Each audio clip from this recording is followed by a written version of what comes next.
de Deus diz que em crer em mim, como diz a palavra de Deus, como diz a Escritura, rios de água viva correrão do seu interior. Se não existe uma fonte dentro de você capaz de prover toda essa abundância do Espírito na sua vida, é porque alguma coisa está errada. O salmista diz no Salmo 87, vamos ler esse salmo. Ele diz que todas as minhas fontes estão no Senhor. Pergunta para o seu irmão aí, as suas fontes estão no Senhor? Se a fonte que provê algo para ele está no Senhor. Salmo 87, versículo 7. 87, 7. Você sabia que essa palavra aí não tem poder nenhum? O que tem poder é essa palavra vivificada dentro de você. É essa palavra se tornando uma fonte de vida dentro de você. Paulo diz, a letra mata, mas é o Espírito que vivifica. Vamos ver se todas as nossas fontes estão no Senhor. Salmo 87, versículo 7, diz assim: todos os cantores saltando de júbilo entoarão, todas as minhas fontes estão em ti.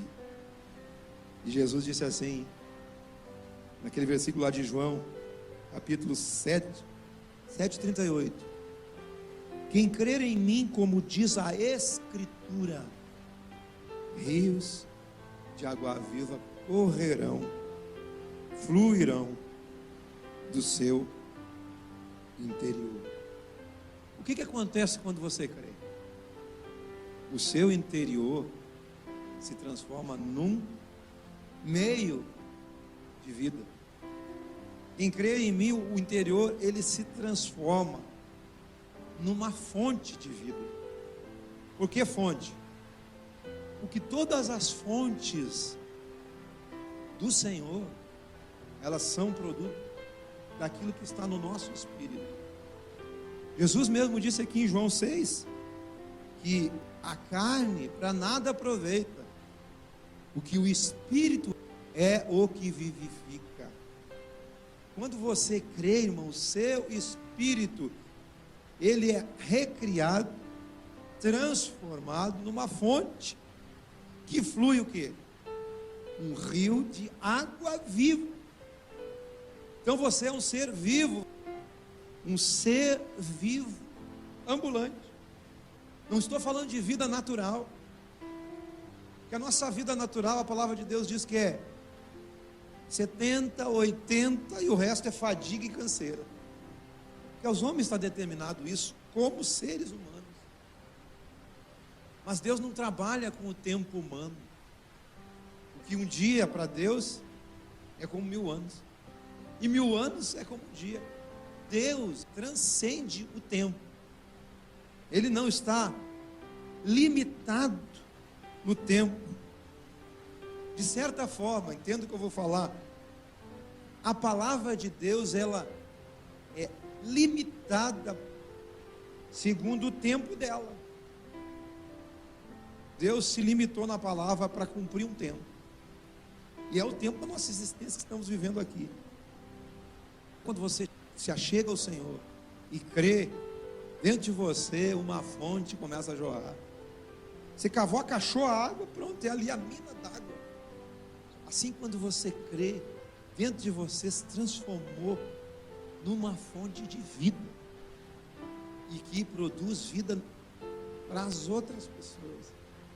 E aqui está dizendo no versículo 39, isso ele disse com respeito ao Espírito que haveriam de receber os que nele crescem, pois o Espírito até aquele momento não lhe fora dado, porque Jesus ainda não havia sido glorificado.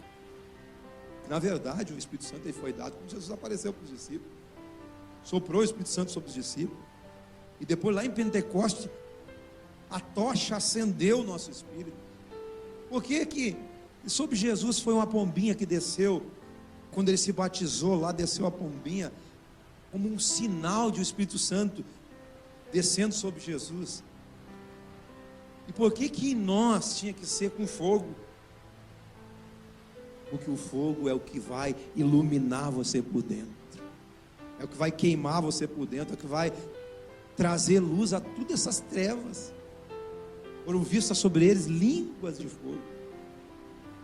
Então, quando você nasce de novo, o Espírito Santo vem e essa fonte é jorrada. Volta um pouquinho aí, no capítulo 4 de João, versículo 1. Você sabia que o bem mais essencial para o ser humano é a água? É o bem mais essencial. A pessoa pode ficar um determinado tempo sem alimentos, aí ela se debilita, pode até morrer, mas sem a água é muito menor tempo, porque a água é essencial. E aqui Jesus está falando sobre água, tanto nesse capítulo 4, no capítulo que eu li anteriormente, também no capítulo 2 ele fala sobre transformação de água em vinho, e aqui ele está falando sobre o poço de água. E eu gostaria que você analisasse essa noite a sua própria vida. Qual é a fonte que jorra quando você precisa? Qual a fonte que está jorrando para matar a tua sede? Se é que está matando a sede. Diz assim, 4:1. Quando, pois, o Senhor veio a saber que os fariseus tinham ouvido dizer que ele, Jesus, fazia e batizava mais que os discípulos de João, se bem que mesmo Jesus mesmo não batizava, e sim seus discípulos, deixou a Judéia, retirando-se outra vez para a Galiléia. E era necessário atravessar a província de Samaria. Chegou, pois, a uma cidade samaritana chamada Sicar, perto das terras que Jacó dera a seu filho José. Estava ali a fonte de Jacó. Cansado da viagem, assentara Jesus junto à fonte, por volta da hora sexta. A hora ela começa a contar, a primeira hora do dia, 6 horas da manhã. Então a hora sexta é o meio-dia. Camarada no meio do deserto, achar um poço de água, no pleno meio-dia, ele sentou ali. E ele não tinha por que tirar aquela água. Então ele sentou e ficou aguardando. Interessante que Jesus estava passando por uma terra estranha a ele. Apesar de ser pertencente ao reino antigo de Israel, a Samaria, ela estava dividida da Judéia. Havia uma rixa naquele povo ali. Judeu e samaritano não se comunicavam. E agora Jesus faz um trajeto no meio do deserto, senta numa fonte e ficou ali aguardando. Queria ensinar alguma coisa. Que você observa que a primeira coisa, você encontrou uma fonte. Era uma fonte natural. Certamente Jesus estava com sede daquela água, aquela água natural. E era meio-dia, era deserto. Vamos continuar a leitura aqui. Nisto veio uma mulher samaritana tirar água, um cântaro, e disse-lhe Jesus: dá-me de beber, pois os discípulos tinham ido à cidade para comprar alimentos. Então lhe disse a mulher samaritana: como sendo tu judeu, pedes de beber a mim, que sou mulher samaritana? Aí está entre parênteses aí dentro, porque os judeus não se dão com os samaritanos. Lembra da passagem do bom samaritano? Lembra? O rapaz estava no meio do caminho, foi assaltado, levou uma surra, roubaram tudo, o cara ficou meio morto na estrada. Aí passou um religioso, um sacerdote, olhou de largo assim, olhou, esse samaritano foi embora. Depois passou um levita, era aqueles que assistiam no templo, é os que deveriam recolher o homem, supostamente, que era samaritano. Não mudou que o samaritano olhou, eu tenho muito mais coisa para fazer, eu tenho meu louvor para cantar, eu tenho sacrifício para fazer, vou lá fazer, não vou socorrer ninguém. E aí a Bíblia diz que um samaritano passou no lugar e recolheu aquele homem, levou uma estalagem pagou os remédios, pagou a estalagem, deixou dinheiro a mais, até curar o cara, e quando ele voltasse, se tivesse mais despesa, ele ia pagar. Essa parábola do samaritano, o samaritano representa Jesus. Havia uma rixa no meio do povo aqui, ó. Tu sendo judeus, porque os judeus não se dão com os samaritanos, replicou-lhe Jesus: se você conhecera o dom de Deus, e quem é que te pede, dá-me de beber, tu lhe pedirias, e ele te daria água viva. Quem crê em mim, como diz a Escritura, rios de água viva vão correr do seu interior. Então Jesus sentou com sede ali no corpo natural, havia ali uma fonte natural. Chegou a mulher para tirar água do poço, Jesus pediu água, mas na verdade Jesus queria que aquela mulher realmente conhecesse que ele estava ali, porque ele passou por Samaria o que ele quis passar, por causa dessa mulher. Não importa quem você seja, irmãos, o Senhor vai passar por você e vai te oferecer essa água. Mulher, se você conhecesse o dom de Deus, e quem é que te pede, tu lhe pedirias, e ele te daria água viva. Mas a mulher não conheceu ele. E aí ele continua aqui, ó, respondeu ela: Senhor, tu não tens com que tirar, e o poço é fundo. Onde, pois, tens a água viva? Onde está a água viva? Se você não tem como tirar, és tu, porventura, maior que Jacó, nosso pai, que nos deu o poço? Aí ela já foi para a fonte natural. És tu maior que nosso pai Jacó, que nos deu o poço, o qual ele mesmo bebeu, e bem assim seus filhos e seu gado? Olha só, queridos, afirmou-lhe Jesus: quem beber desta água tornará a ter sede. Queridos, eu comecei a ler, aquele que crê em mim, como diz a Escritura, rios correrão.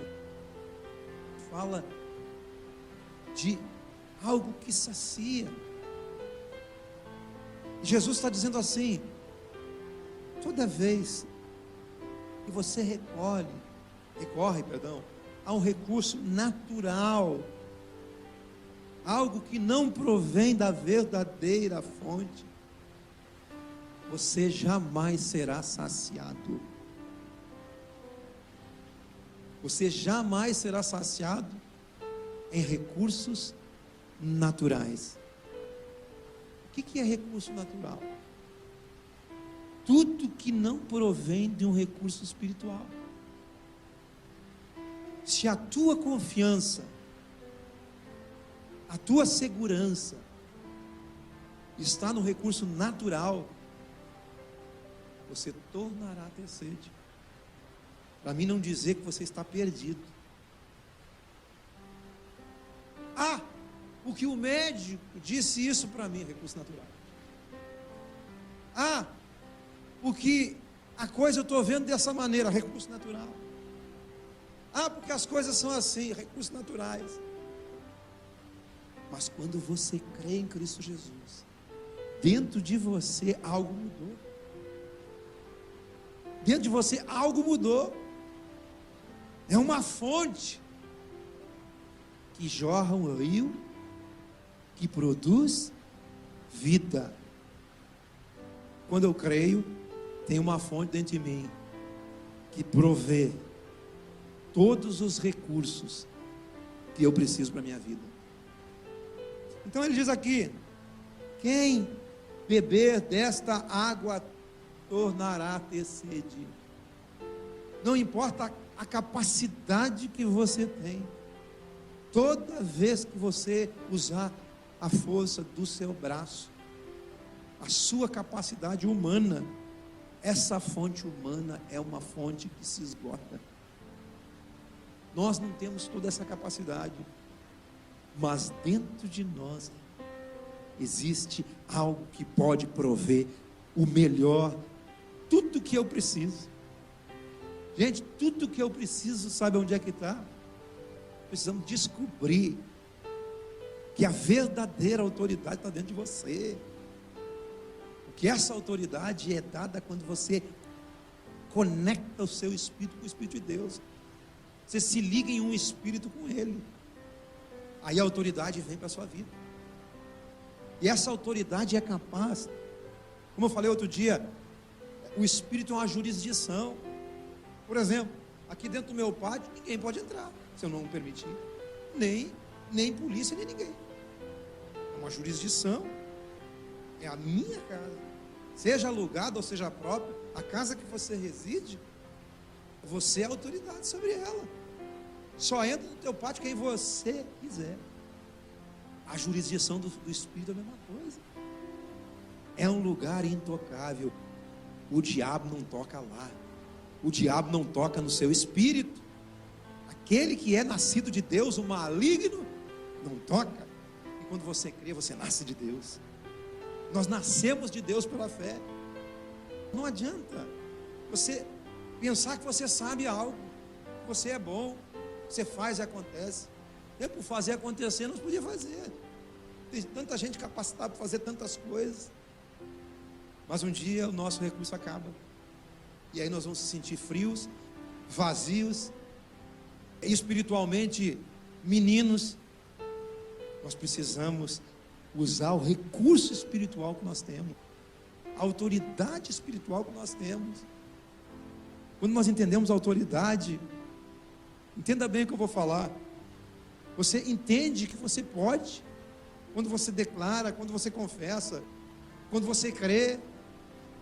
Todas as vezes que Jesus fez um milagre, ele diz assim: vai, a tua fé te salvou. Teve uma mulher que era cirofenícia. A mulher foi atrás de Jesus gritando: ó, meu filho está miseravelmente endemoniado. Quando Jesus foi testar a mulher, e a mulher disse assim: mestre, minha filha está endemoniada, vai lá, tu podes fazer isso.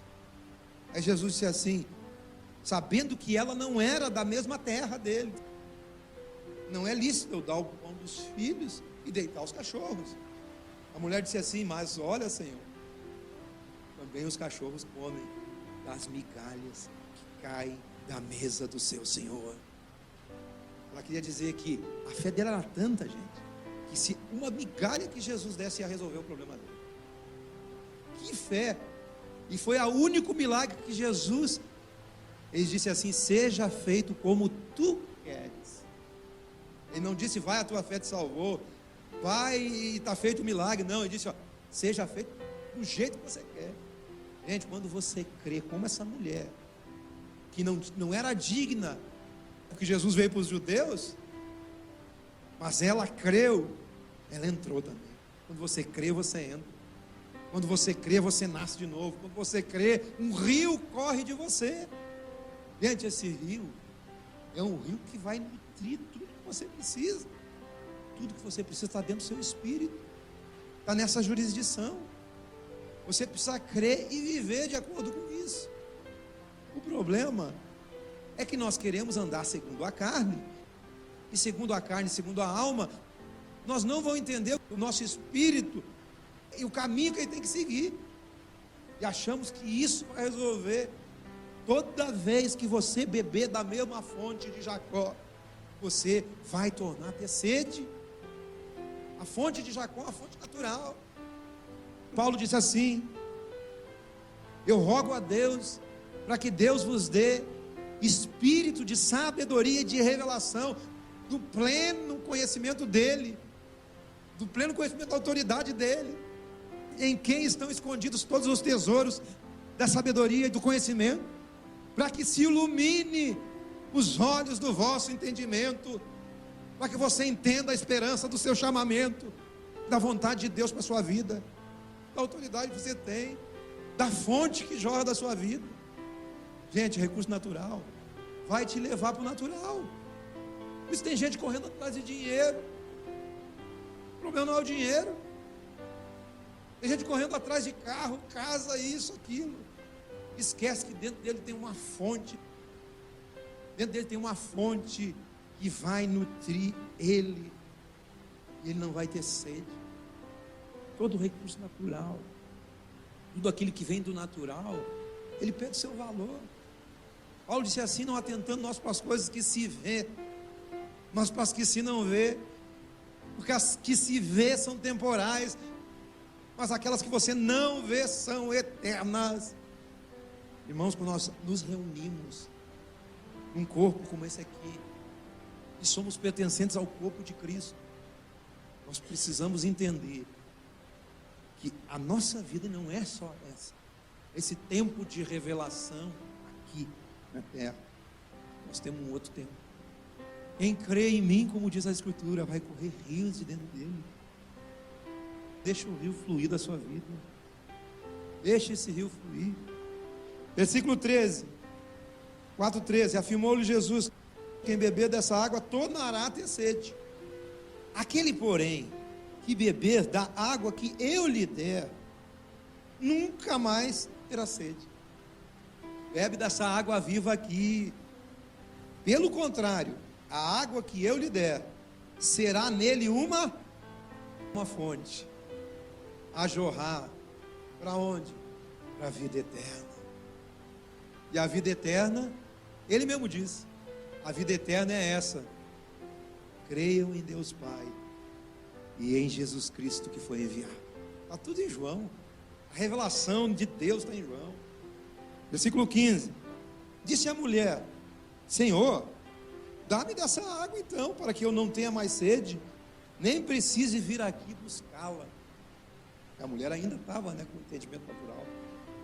O entendimento nós temos que ter. Nós temos que estar nesse mundo, mas o nosso recurso não é desse mundo. Chega uma hora que a gente tem que crer.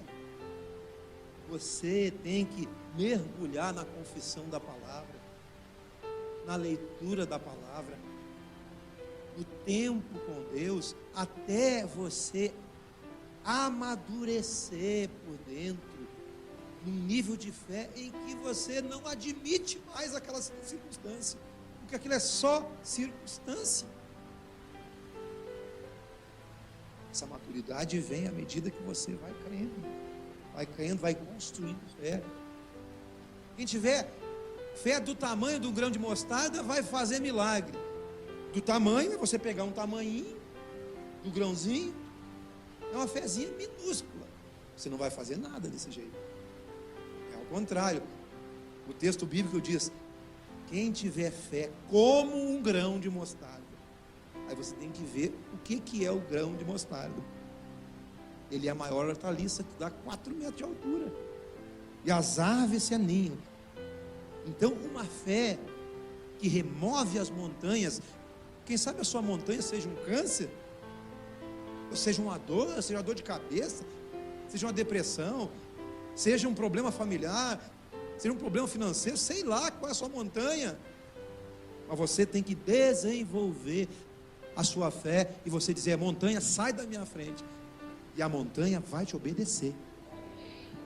Isso não é uma fé irresponsável, é uma fé que constrói a ponto de dentro de você ter convicções. O conceito de fé é convicção. Diga: fé é convicção, é certeza, é comportamento. Fé é um comportamento de acordo com o que a palavra de Deus diz. O que a palavra de Deus diz a respeito da doença? Que Jesus levou sobre si toda a dor na cruz. Na cruz, Jesus atraiu para ele nosso pecado, atraiu para ele tudo que é tipo de maldade. Lá no deserto, quando o povo começou a ser picado pela serpente, Deus mandou assim: Moisés, faz uma serpente de metal, põe na haste, e todo que olhar para a serpente vai ser curado. E eu fiquei me perguntando para mim: por que Também importa que o Filho do Homem seja levantado, assim como Moisés levantou a serpente no deserto, para que todo aquele que nele crê tenha a vida eterna. Eu fiquei pensando que a serpente é uma figura do diabo. Sabe por quê? Toda a maldade que Jesus atraiu para ele, e ele se tornou maldição em nosso lugar. E todo aquele que olhar para ele vai ser curado em nome de Jesus, vai ser restaurado em nome de Jesus, vai ser livre em nome de Jesus. Disse a mulher: Senhor, dá-me dessa água para que eu não mais tenha sede, nem precise vir aqui buscá-la. Disse-lhe Jesus: vai e chama teu marido e vem cá. Respondeu a mulher: não tenho marido.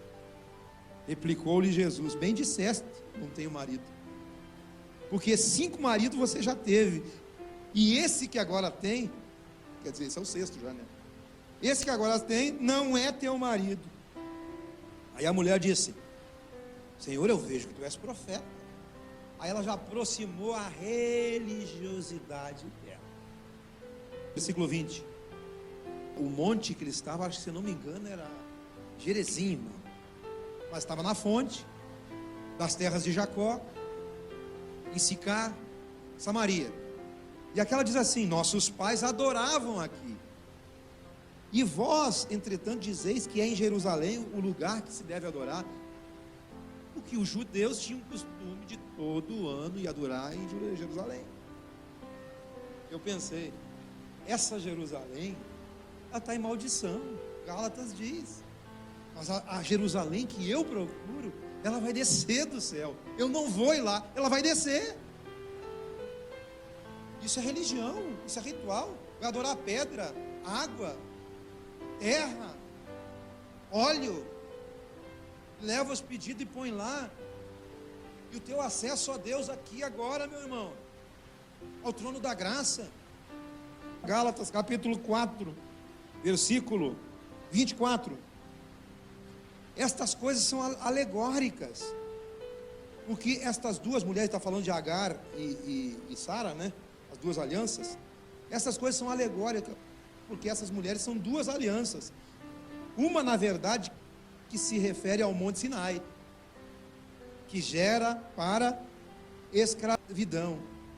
Esta é Agar, é o Monte Sinai na Arábia, e corresponde a Jerusalém atual, que está em escravidão com seus filhos. Mas a Jerusalém lá de cima é livre. Lá em Apocalipse diz que João teve a visão da noiva do Cordeiro, que descia ataviada para o Cordeiro. Sabe quem era?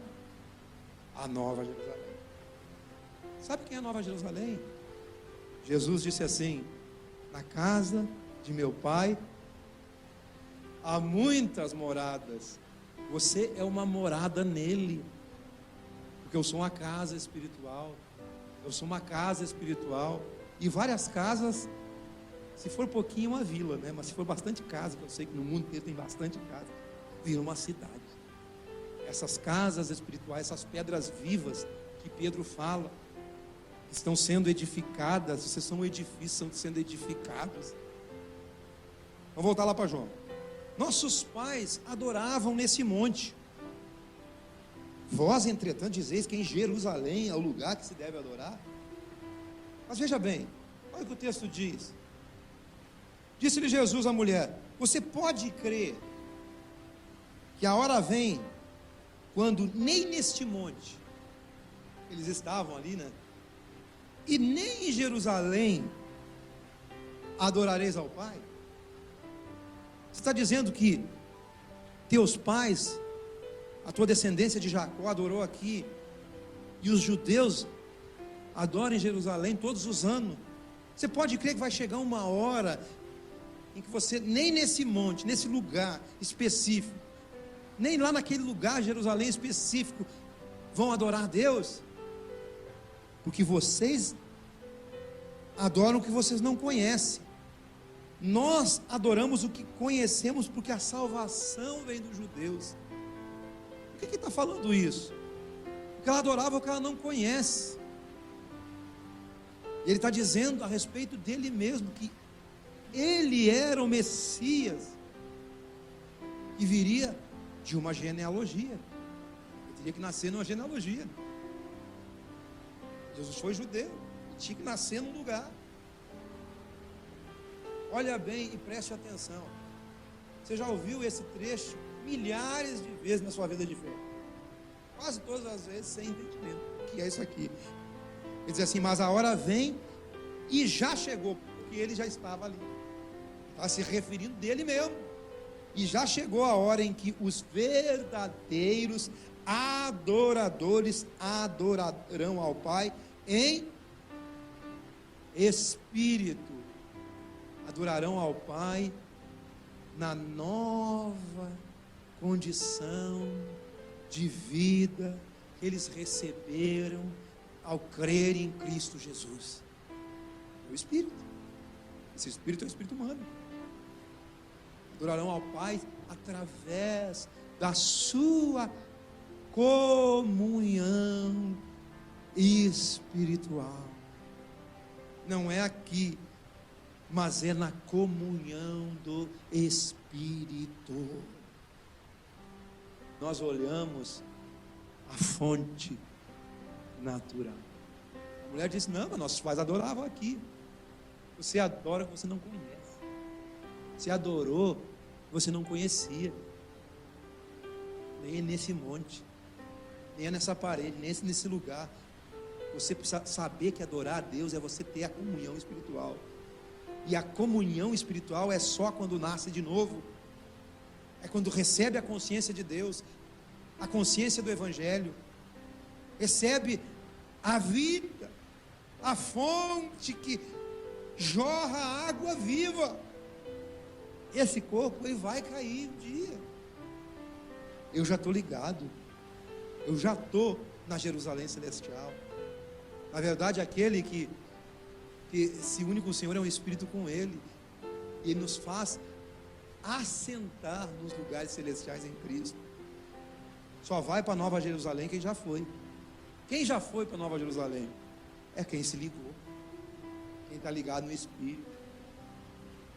Mas a hora vem que os verdadeiros adoradores adorarão ao Pai. Não é aqui, não é em lugar nenhum, não é em monte, mas é com a nova natureza deles, recriada em Cristo Jesus. Que a sua natureza mudou, tem uma nova vida dentro de você. O que são estes os que o Pai procura para seus adoradores? Quem? Os que têm o Espírito novo. Olha o 24, explica tudo. Deus é, e eu sou Espírito, alma e corpo. Só que eu tenho uma alma e ainda tenho um corpo. Eu tenho que trabalhar com isso até morrer. Eu tenho que trabalhar com essa alma, com esse corpo até morrer. Mas eu já estou vivo no Espírito. Só não está vivo no Espírito porque não creu no Evangelho ainda. Efésios diz assim: Ele vos deu vida estando vós mortos nos vossos delitos e pecados, os quais outrora andava segundo o curso desse mundo, segundo o príncipe das potestades do ar, que é o diabo, e segundo o espírito que opera nos filhos da desobediência. Que revelação essa palavra! Mas Deus, com todo o amor, continuação do texto, né, que teve, Ele, como diz em Colossenses, nos transportou do império das trevas para o reino do Filho do seu amor, e juntamente com Ele nos fez assentar nos lugares celestiais em Cristo Jesus. Deus é Espírito, e importa que seus adoradores o adorem em Espírito e em verdade. Eu sei, respondeu a mulher, que há de vir o Messias. Até agora não entendeu ainda. Eu sei que há de vir o Messias, chamado Cristo, e quando Ele vier, nos anunciará tudo. E aí Jesus disse para ela: eu sou o que falo contigo. Eu sou. Só que essa mulher saiu correndo. Sabe para onde é que ela foi? Os homens que ela tinha relacionamento. o 5, o 6. Muitos samaritanos daquela cidade creram nele, em virtude do testemunho da mulher que anunciara: ele me disse tudo quanto tenho feito. Vindo, pois, os samaritanos ter com Jesus, pediam-lhe que permanecesse com eles, e ficou ali 2 dias. E muitos outros creram nele por causa da sua palavra, e diziam à mulher: já agora não é pelo que disseste que nós cremos, mas porque nós mesmos temos essa experiência, temos ouvido e sabemos que Ele é verdadeiramente o Salvador do mundo. Quais as fontes que você tem? Amém?